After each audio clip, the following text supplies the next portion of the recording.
Hello friends, and welcome to Escaping the Mouse with your host, me, Breck Roll. Alright, we're going to do another episode of Bites and Nipples with Breck today. Today I'm going to tackle the final holiday recipe I planned a couple weeks ago. If you were watching the live stream about 3 weeks ago, right before Christmas, I talked about doing another Christmas Day live stream, and I picked out a few things that I wanted to cook. It was my old traditional lasagna, which I do every year. We did some Swedish meatballs during the vlog before that, and day of we did some of my green bean casserole, which was good, and I did my cranberry jello dessert before that, and so I had a big feast there. But there was one other thing that I was looking to make, and I looked at it and I found the recipe and said, oh man, that looks really good. And but I never got around to doing it, so we're going to do that today. Today we are going to make my Aunt Della's lemon custard dessert. Let's go, this is going to be great. Yeah, when my mom passed away, I inherited a bunch of her old family recipes. My sister wasn't so much into the cooking into things, so I got a lot of them. Many of them are original handwritten recipes written by the person whose recipe it is. Now I've taken it and typed it up so it's easy to read, and so I don't have to pull the original out and risk damaging it. But this is a recipe that I don't know how long it's been since I've had this, because my Aunt Della passed away, probably in the 70s, I would have to say, late 70s. I don't remember exactly, but Aunt Della, okay, let's go backwards and explain who my Aunt Della was. My mom's mom had a brother named Oscar, and Oscar married Della. And so Oscar and Della were the parents of my cousins, or my mom's cousins, and ultimately my cousins as I was growing up. And so I got to know them quite a bit. My cousins lived down in San Diego, and so we went and visited them a lot because their kids were roughly the same age as my sister and I. So we were friends. My mom was really close to her cousin Jerry and his wife Carol. So we went and visited them all the time. And it turns out Oscar and Della, who was Jerry's mom and dad, they lived just a couple of miles away. So when we go to see Jerry and Carol, we'd also go see Oscar and Della. And Della loved to cook. She had the best recipes ever. And her famous line was, "You haven't eaten enough. You haven't eaten a thing."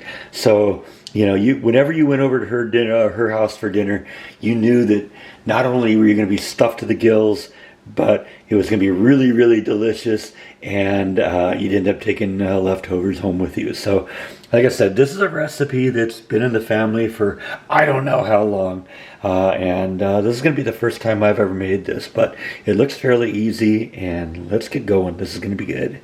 So there's 5 basic ingredients to our lemon custard dessert.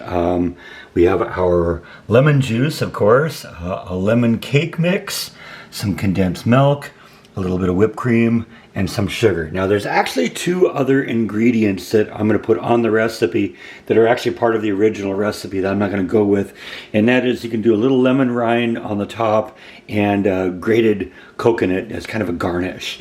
Like I said, I'm not going to do that this time, but we are going to do the rest of the recipe. Now the first step is to prepare the cake mix as per the recipe on the cake mix.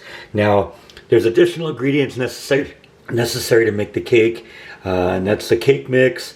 It's going to be a cup of water. I believe it's a half a cup of vegetable oil and 3 eggs, and then we're just going to mix it all together in the mixing dish. And we'll keep it mixing until it's nice and smooth. And we're going to bake that in a 9x13 cooking pan in the oven for a certain period of time. And we'll talk about that when we get to that point. All right, I've poured the cake mix into the mixer. I'm going to put it on just a slow speed to start with. I'm going to mix in 1 cup of water, half a cup of vegetable oil, and 3 eggs. And we're just going to let that mix now until it's nice and blended. And they actually recommended bringing it up to full speed once you kind of got everything blended there, just to make sure you get everything. Now while I wait for that to happen, I'm going to preheat my oven to 350 degrees because that'll take a couple minutes to get up to temperature. Alright, my cake batter is very well mixed now, so we're ready to pour it into a 9x13 pan. What I did is I sprayed kind of a light layer of cooking spray on it, and we're going to pour the cake mix in, and we're going to let it kind of settle a little bit while we wait for the oven to heat up. Alright, a little bit of time has gone by. The cake is finished being cooked. It's had a little time to cool off, and now what I'm going to do is I'm going to cut it in half right down the middle this way, and I'm going to break up the pieces of cake into little chunks, and we're going to kind of press it back right into this 9x13 pan, and then we're going to cover it up with our custard mix. So maybe we ought to make the custard mix first, huh? What do you think? Alright, I'm going to use the mixer again to make up our custard. The custard is going to consist of 1 can of evaporated milk. Get that all into there. God, normally I wouldn't like milk that looked like that, but I think that's what it's supposed to look like. So, and some lemon juice and sugar and some whipped cream. And I'm just going to spray that in. I was supposed to get like a can of it, but they didn't really have cans, so I had to get it in this mode here. So we're just going to spray about a can's worth of it in there and mix that all together. And there we go. We got it all in there mixing, and we're going to continue letting that mix for a bit, and then we're going to break the cake into little pieces and assemble the final dessert. Alright, so I've cut my cake in half. I just put half of it on this little cooling rack here. I'm going to break the other half into little chunks, and we're going to kind of press it into the bottom of the pan, and then we're going to pour half of our custard over the top of it. Then we're going to break the rest of the cake into the pan and cover the rest of that. So I'll show you what the first layer looks like before we put the custard on. Alright, so the first half of the cake has been broken up to chunks. It basically says just kind of press it in there gently a little bit, just to kind of get it all there down, kind of mashed into the bottom of the pan here. And so now I'm going to go grab half the custard, and we're going to pour that over the top. Then we're going to break the rest of the half of the cake up on top of it, and then pour the rest of the custard over that. I'll show you what that looks like in a couple minutes. Alright, so that's the first half of the custard on the first half of the cake. Now I'm going to break up the rest of the cake, kind of mash it in on top of this, and then cover the whole thing again with the custard. Alright, so that's the rest of the cake poured in and kind of mashed in, and now I'm just going to cover it up with the custard. Just kind of try and get a nice even coating all over everything here. I can tell you this looks really good.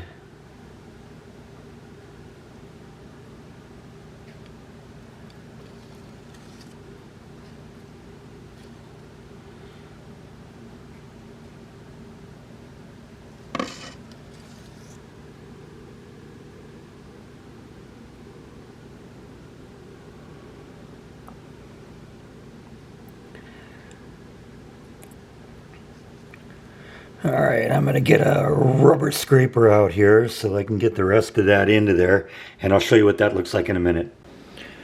Alright, this actually looks really good. I think what I'm going to do is, just to make sure we got a good covering of it all the way across, I'm going to use my basting brush just to make sure we've covered every last spot of it here.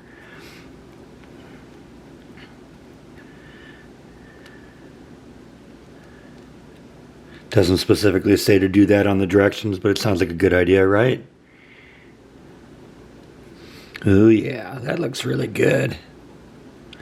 Like I said, I don't remember having this very much, but the recipe sounded so good, and you know, it's an old family recipe. You got to try it, right? Oh yeah, that looks good.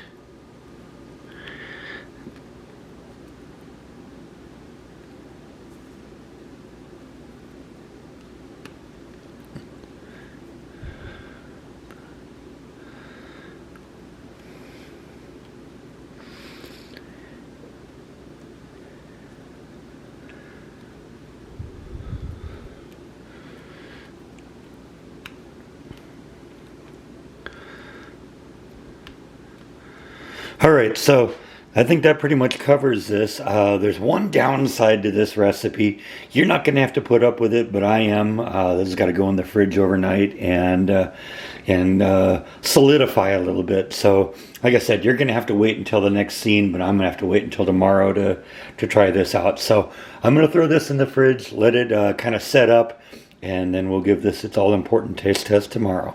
I'll see you then. All right, it's the next day. This is set overnight now, and it's looking pretty good. Like I said, it doesn't look anything like anything I remember having before, but I don't know. We're going to find out. We're going to do that all-important taste test, and let's see if it tastes as good as it looks. All right, so I got the dessert all ready to go. We're ready for our taste test, and of course I've included a big glass of cold milk, because why not, right? So let's give this thing its all-important taste test. I love the consistency of it because it looks, it has kind of the consistency. It's got the creamy kind of a cake with like a creamy filling or something like that. So I'm looking forward to this. Wow, I love the lemon flavor. It almost tastes like a lemon meringue pie, which is, I love a good lemon meringue pie. Lots of lemon flavor. It isn't overwhelming, but you can taste the lemon out of the cake. You can taste the lemon in the custard, and yeah, it's a really good flavor. Now, I don't necessarily have memories associating this with my Aunt Della, but I suspect what happened is it may have been something she served back when I was really, really young, because she passed away a long, long time ago, and may have been something that she served us, and before I kind of made the memory of it. But I do kind of have memories of it, just not with her. I'm wondering if since the recipe was given to my mother, that maybe my mom made it a few times, and maybe even mutated into her lemon meringue pie, because like I said, it reminds me of that a lot. So yeah, this is really good. If you like a good, like I said, lemon meringue pie, this is really, really good. It's a nice cool dessert, so if it's like hot out, it's 85 here in Texas today, so it tastes really, really good. It'd be good for a good summer's day, some picnic out or something like that. Definitely give it a try. I'm going to put the recipe down below. Check it out if you're interested, and I think that's all I have for today. So thank you as always for watching, and I'll see you next time on Escaping the Mouse. Bon appetit!